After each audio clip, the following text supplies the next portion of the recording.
دیدی؟ اوکی پس میگم این بار محققان دانشگاه آکسفورد اومدن تحقیقی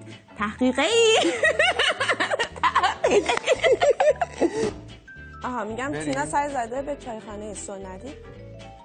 چند وقت پیش لپتاپی به همراه یه آیپد از منزل آقای دامدور تیرتیتو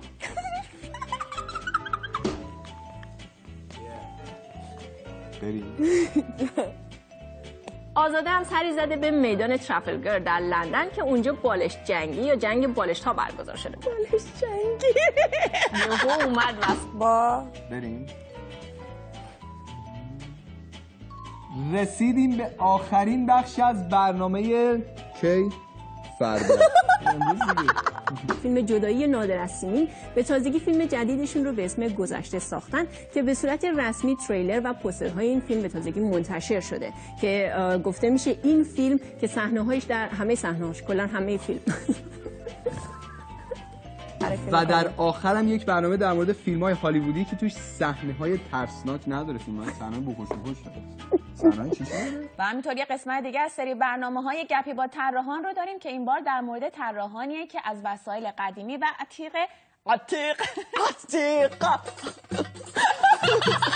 یا حبیبی مرجان تیقه.